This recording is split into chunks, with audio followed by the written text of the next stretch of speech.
여러분, 예수님 당시의 유대 사회는 오늘날과 같지 않아서 이 어린 아이들, 또 더 넓게는 미성년자들에 대한 보호나 배려나 존중이 오늘 우리의 시대와 같지 않습니다.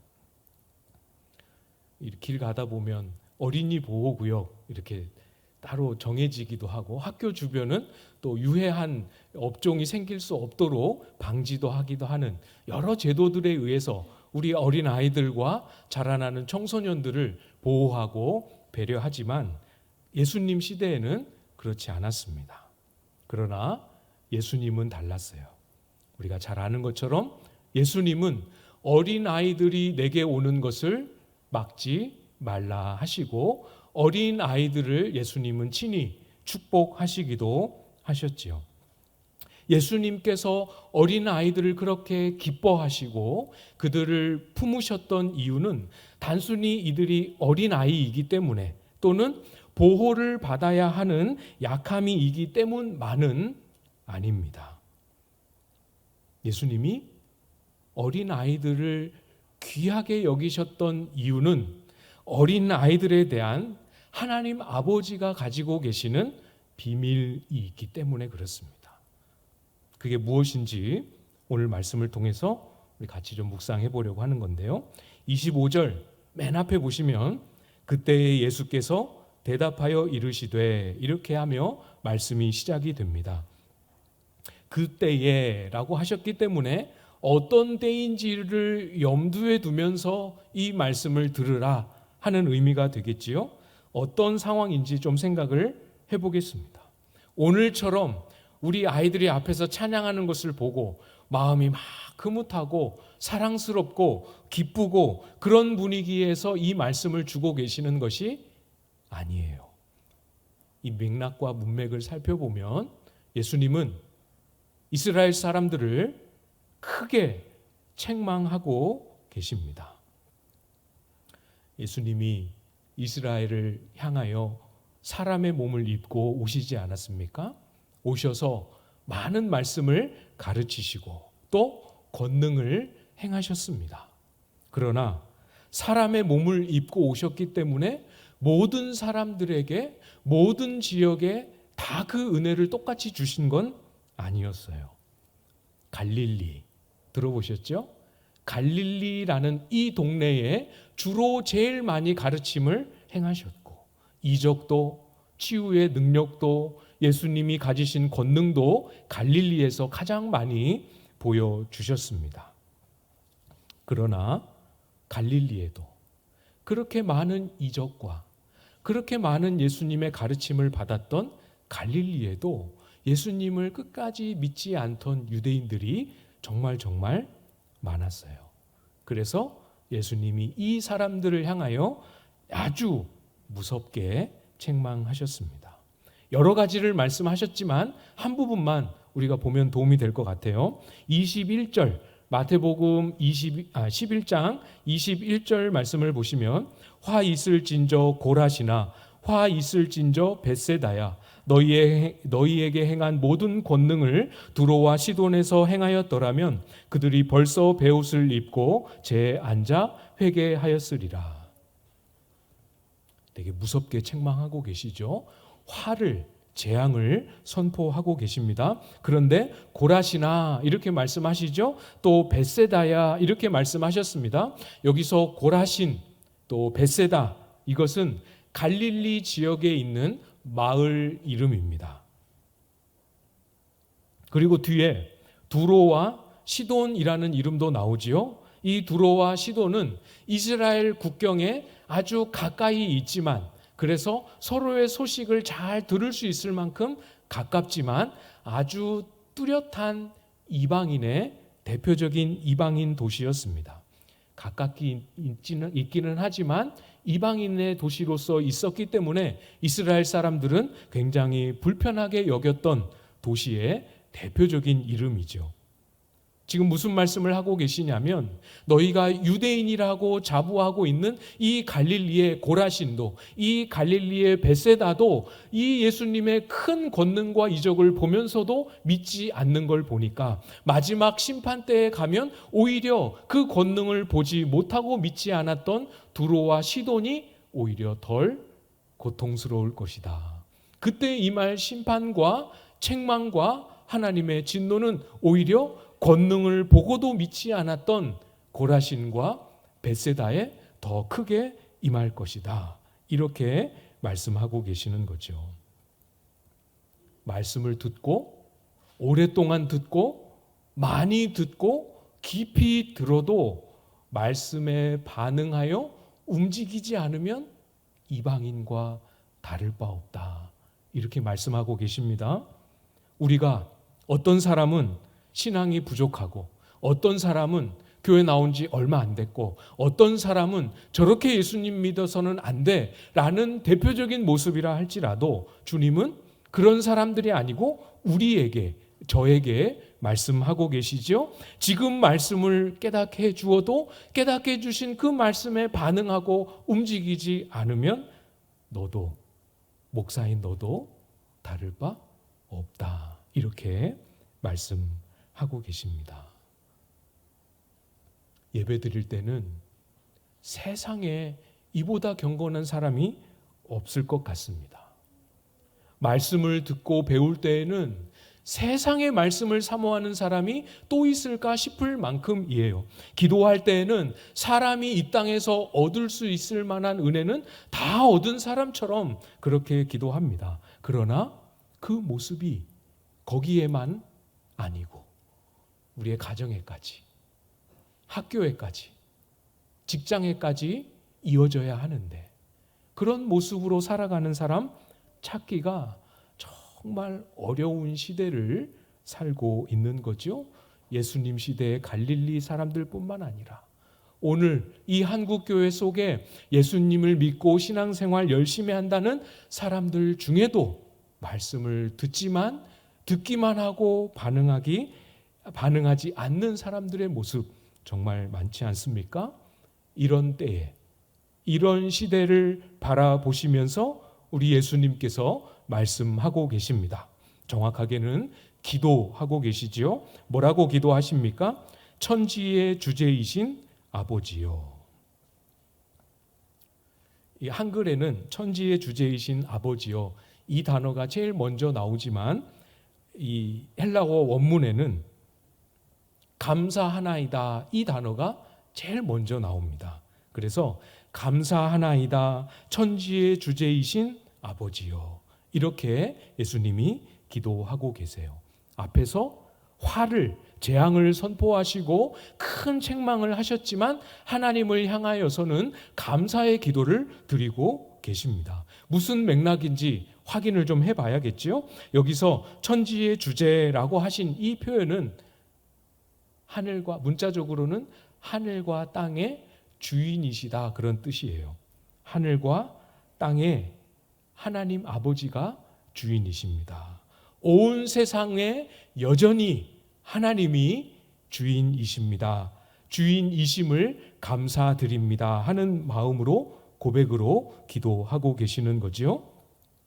예수님의 권능을 그렇게 많이 경험한 동네도 많은 사람들이 회개하려고 하지 아니하는 이 고집스러운 시대 속에서도 여전히 하나님은 주인이시고, 여전히 하나님은 계획을 가지고 계시고, 여전히 하나님은 이 강팍한 시대 속에서도 신실하게 일하고 계심을 감사드립니다.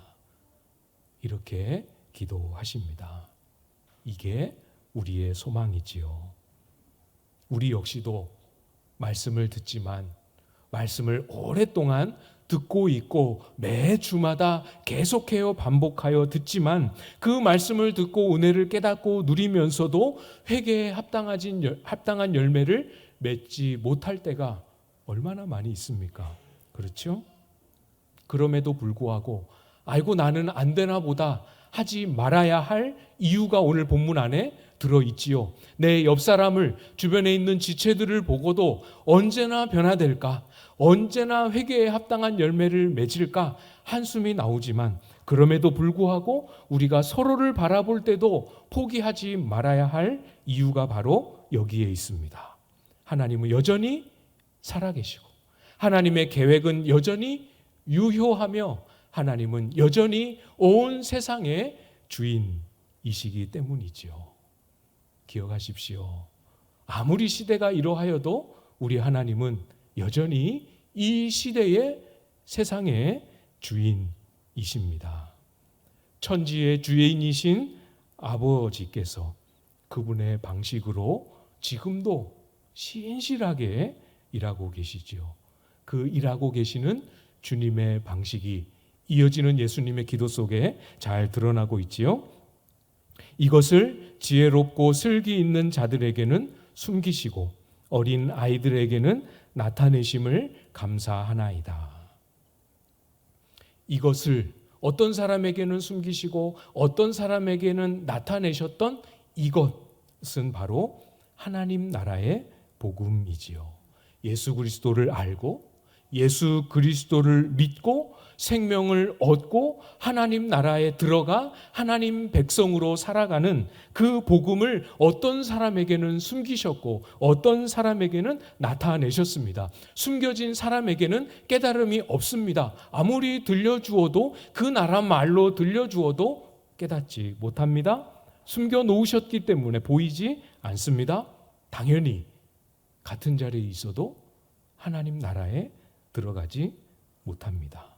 그래서 갈릴리 사람이어도 유대인이어도 똑같은 현장에 있어서 똑같이 예수님의 권능을 보았어도 믿음을 갖지 못하고 있는 거지요.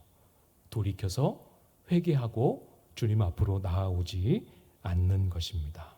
누구에게 감추어 두셨습니까? 지혜롭고 슬기 있는 자들에게 숨겨놓으셨다.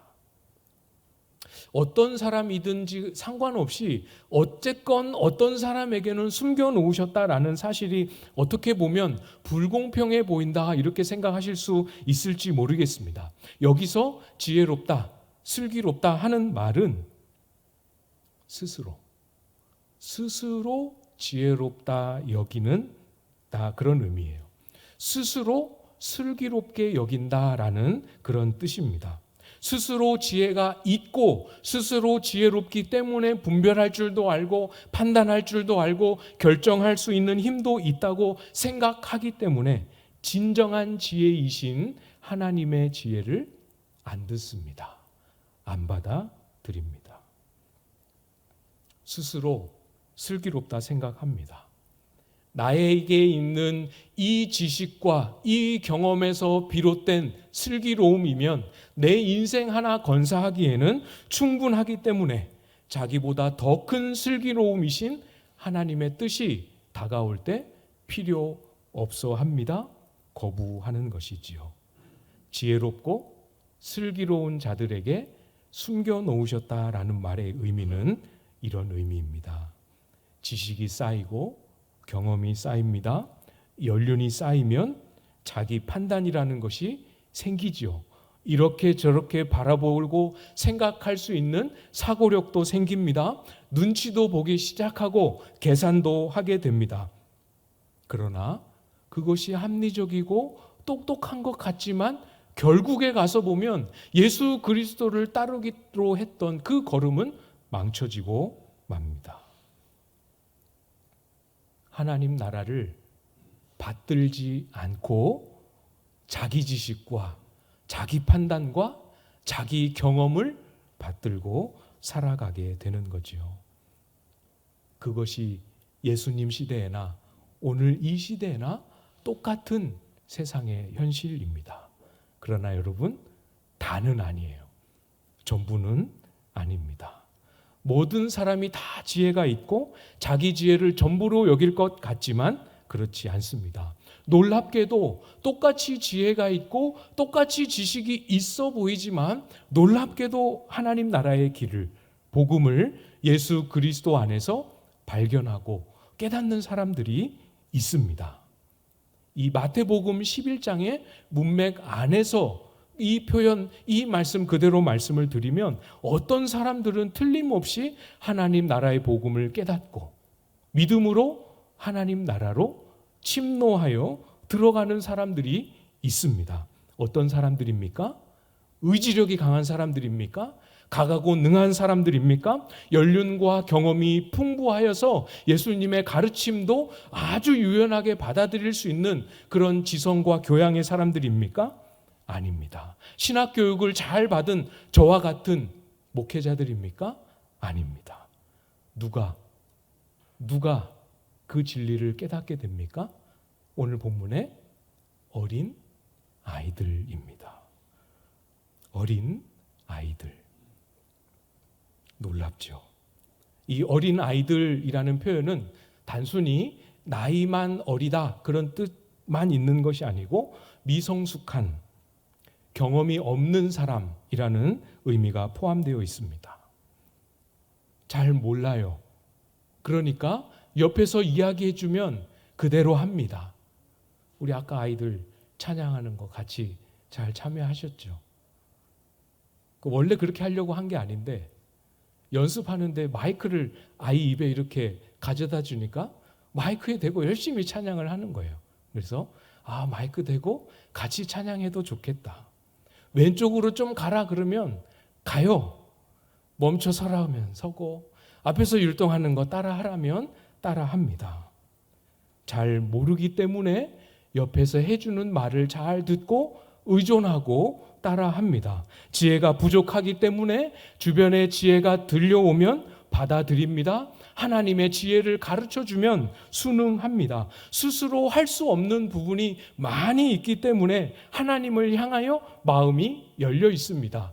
가르쳐줄 때 듣고 마음으로 받고 행할 수 있는 마음의 밭이 준비되어 있지요. 경험이 많고 적으냐의 문제가 아니지요. 지식이 있고 없느냐, 정말 세상 지혜가 많으냐 적으냐, 이것이 핵심이 아닙니다.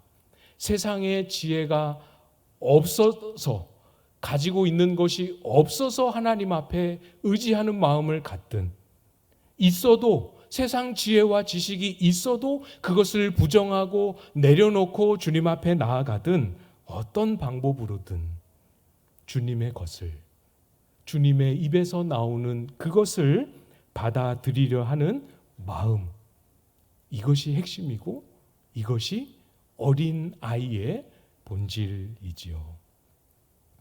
여러분, 때때로 내가 가진 인생 경험과 이제까지 쌓아왔던 모든 지식들이 다 소용이 없다 싶을 만한 시련을 지나고 계시는 분들 혹시 있으십니까?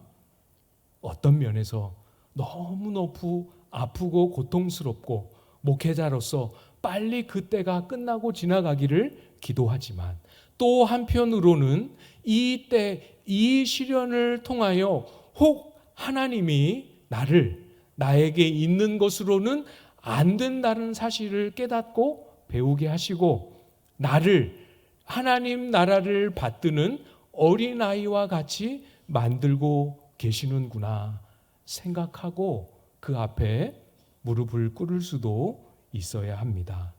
인생이 내 힘으로 안 되는구나 하는 것을 깨닫게 될 때 핑계하거나 합리화하지 말고 안 될 때 하나님 제 힘으로 제 손으로 해보려 했는데 안 되는군요.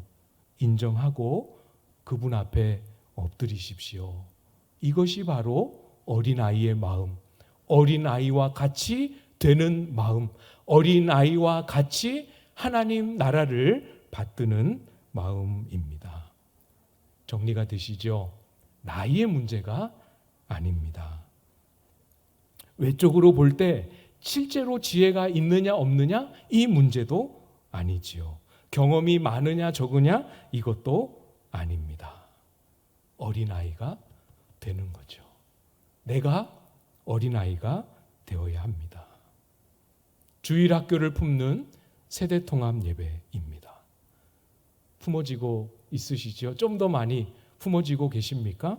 나는 저 아이들보다 기도를 더 많이 해서 내가 저 아이들을 품는 거, 그런 의미도 있지만 그게 다가 아닙니다.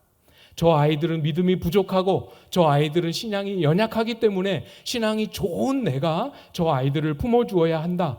맞는 부분이지만 그게 전부는 아닙니다. 우리가 주일학교 아이들을, 이 어린 아이들을, 이 유치부, 유초등부, 중고등부 아이들을 품어야 하는 이유는 우리도 이들과 같은 심령의 어린 아이이기 때문입니다. 이들의 표정 속에서, 이들의 행동 속에서 불쑥불쑥 어떤 것에도 제약 없이 꺼리낌 없이 드러나는 하나님 나라를 받드는 어린아이의 모습이 보일 때 그것이 그렇게 사랑스럽고 기쁘고 반갑고 나도 그런 모습으로 하나님 앞에 서기를 원하는 그 마음으로 우리 아이들을 품는 것이죠. 어린아이와 같은 모습이 드러날 때 그것을 귀하게 여기고 존중하는 것이지요. 이 아이들에게 복음을 나타내시고 이 아이와 같은 그 마음밭에 하나님 나라를 열어 보이시는 하나님의 주인 되심을 인정하는 것입니다. 여러분, 나이가 어려도 보시지 않았어요? 나이가 어려도 고집 부릴 때는 그렇게 고집스럽습니다. 나이가 많아도 거듭난 하나님의 자녀로서의 하나님의 연단과 훈육을 잘 받은 믿음의 선배는 장성하고 훌륭한 지식을 가지고 있어도 해맑은 어린아이와 같은 모습이 그 속에 있는 것을 우리는 보게 되지 않습니까? 우리가 어린아이를 품을 때 먼저 내가 어린아이가 되는 마음을 가지실 수 있기를 바랍니다.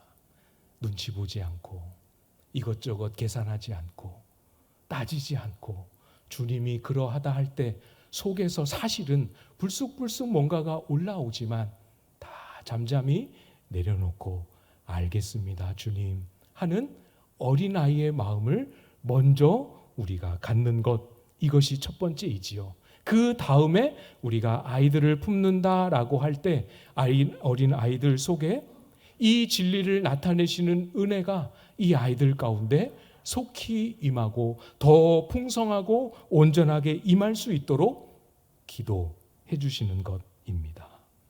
선생님들이, 우리 전도사님들이 아이들을 또 청소년들을 마음껏 품고 사랑하고 섬길 때 이 아이들의 마음이 활짝활짝 열려서 진리의 말씀이 선포될 때마다 그것이 전부인 줄 알고 그렇게 마음으로 받고 마음에 새기고 평생을 떠나지 아니할 내 인생의 가치로 마음에 새기며 자라갈 수 있도록 기도해 주십시오.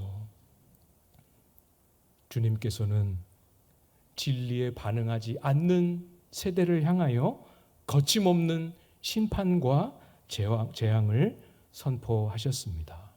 그러나 동시에 우리 아이들을 또 저와 여러분을 부르고 계시지요. 어디로 부르고 계십니까? 어린아이의 모습으로.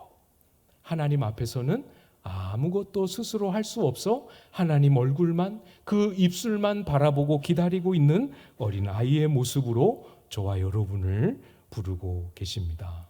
우리가 먼저 어른이지만 어떻게 어린아이와 같이 하나님 나라를 받들 수 있는지 몸소 삶으로 보이고 진짜 어린아이로 이 때를 살아가고 있는 그 아이들에게 진짜 어린아이의 등을 보여주는 그 믿음의 걸음을 우리가 함께 살아감으로 우리가 진정으로 예수의 마음으로 우리의 어린아이를 품고 사랑하며 기도하는 어린아이들과도 한 몸을 이루는 저와 여러분들 다 되실 수 있기를 주님의 이름으로 축복합니다.